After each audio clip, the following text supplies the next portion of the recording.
Que el Señor les bendiga. La lección del día jueves 28 de octubre se titula Religión pura ante Dios. Tal vez algunos religiosos se sienten orgullosos porque su cristianismo o su religión tiene la mejor estructura teológica de todas las religiones. O tal vez es porque es la más antigua.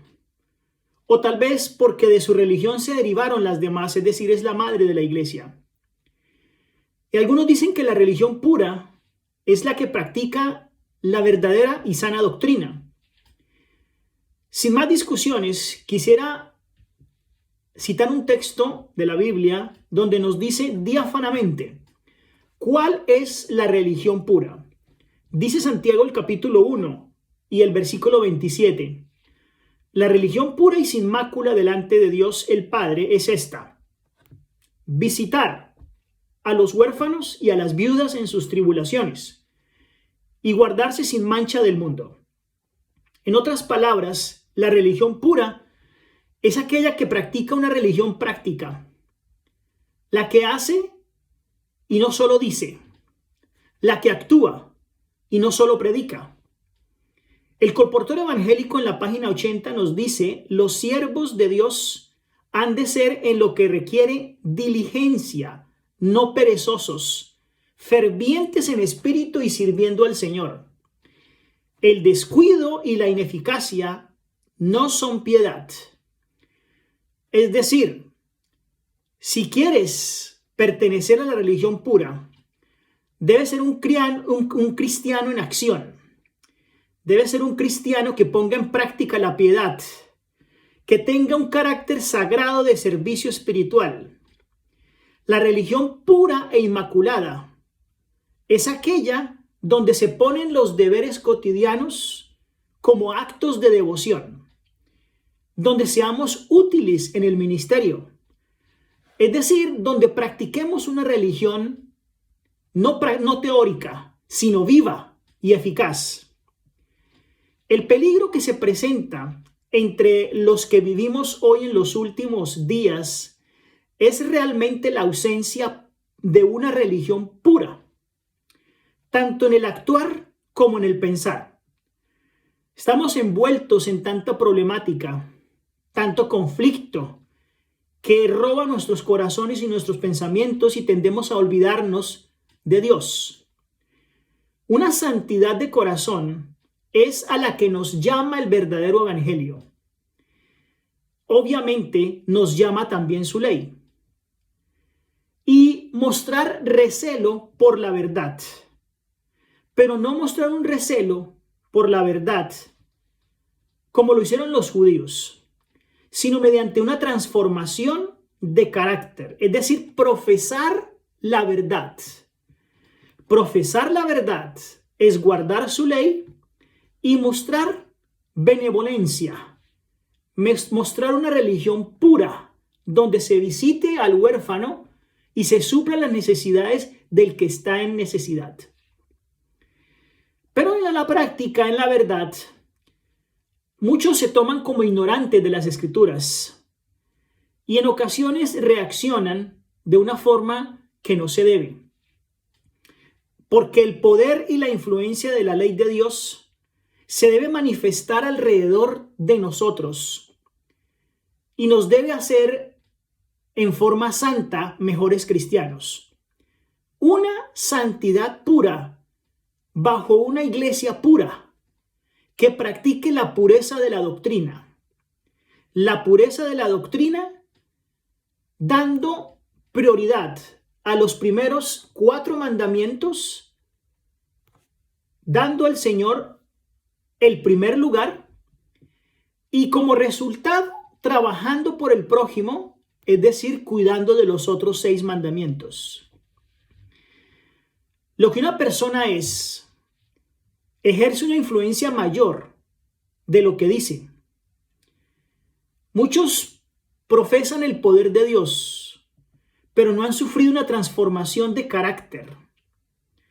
Profesan una verdad, pero no tienen celo por ayudar al prójimo. Son ignorantes en la práctica, hacen distinción de personas. No se trata por igual al que está encumbrado en posición. Pero ese que está encumbrado en posición es para el hombre. Para Dios, que lo más importante, el encumbrado en posición, Él es el que hace su voluntad. Debemos renovar nuestra alma en santidad. Es decir, debemos vivir una santificación, un proceso diario, donde cada día renuevo yo mis votos al Señor y donde trato de no realizar o cometer los mismos errores que cometí ayer. La vida tranquila consiste en la verdad piadosa. Y la verdad piadosa es una carta abierta y conocida para todos los hombres. En otras palabras, es lo que los demás ven en mí. No es lo que yo pronuncio, sino lo que los demás ven en mí. Nosotros podemos escribir como un ángel, pero realmente ser demonios en la vida práctica. Si creemos en la verdad, seremos celosos en las buenas obras. Es necesario vigilar los pensamientos, levantar barreras en torno al alma, ser cuidadosos con cada pensamiento, palabra y acción. David es un buen ejemplo. Su carácter religioso era sincero y ferviente. Algunos podrían decir, sí, fue un adúltero, fue un asesino. Pero practicaba el dar a conocer a Dios de corazón su sentimiento de culpa y deseaba realmente no volver a cometer los pecados. Entregaba completamente al Señor su culpa y pedía la remisión de ellos. Entonces el Señor lo veía como justo. Cuando David era fiel a Dios y poseía estos altos elevados de carácter, rasgos de carácter, el Señor lo llamó un hombre según el corazón de Dios. Y notemos cuántas cosas malas hizo David, pero el Señor lo llamó un hombre según el corazón de Dios. En otras palabras, no tenemos todo perdido. Podemos ser llamados por Dios de acuerdo a su corazón. Si remitimos en Él los pecados y prometemos no volverlo a hacer. Nuestra fe no debe apoyarse en la capacidad de los hombres, sino en el poder de Dios. Es peligroso confiar en los hombres que hablan mucho, aun cuando puedan haber sido usados como instrumentos de Dios para realizar una obra grande y buena. Cristo y solo Cristo debe ser nuestra fortaleza y nuestro refugio. Y nadie más, por más lindo que hable, porque nos puede decepcionar en cualquier momento y está bajo condenación como todos nosotros. Puede fallar. Los mejores hombres pueden desviarse de su rectitud y la mejor religión cuando realmente se corrompen. Y es entonces cuando se ejerce una influencia negativa sobre las mentes. Muchos le han cogido bronca a la iglesia y se han retirado. Y han dicho que para qué la religión, para qué la iglesia. Porque han fijado sus ojos en los miembros de la iglesia. No han fijado sus ojos en Cristo Jesús. La religión pura y viva consiste en la obediencia a toda palabra que sale de la boca de Dios. La religión pura y sin mancha consiste en visitar al necesitado en sus tribulaciones y guardarse sin mancha de este mundo. La religión pura es realizar obras de misericordia y de amor.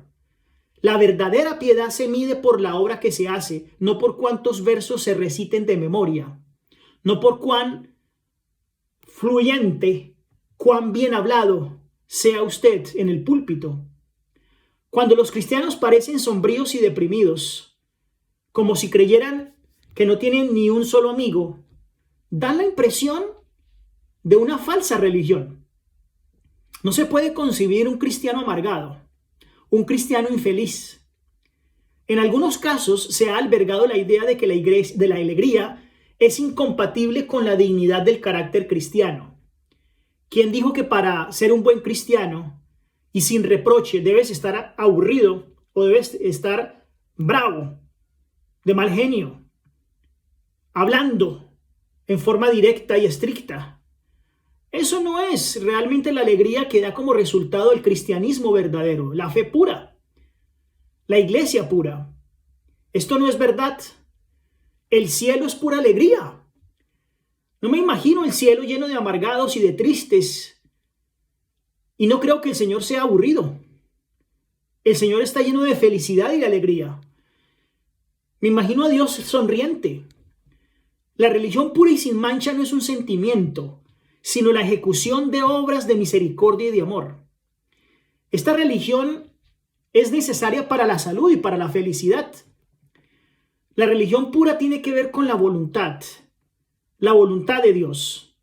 La voluntad es el peor poder que gobierna en la naturaleza del hombre cuando se ponen las propias facultades no bajo el dominio divino.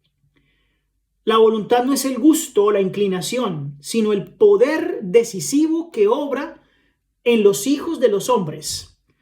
La obediencia a Dios o la desobediencia. La religión pura de Jesús requiere que sus seguidores poseen la sencillez de la belleza natural y el brillo del refinamiento natural y la pureza elevada en lugar de lo artificial y de lo falso. Uno de los indicativos de tener una fe verdadera y no una religión vana es la forma en que una persona controla su comportamiento. En este caso, su forma de hablar.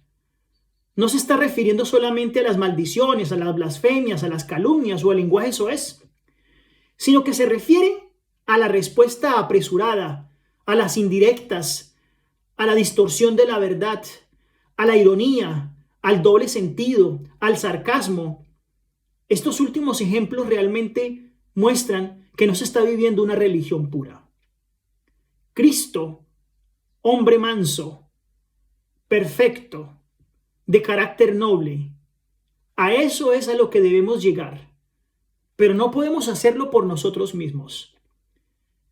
Cristo nos ha dejado el Espíritu Santo para que esté con nosotros y nos ayude en esta tarea. Que el Señor les bendiga.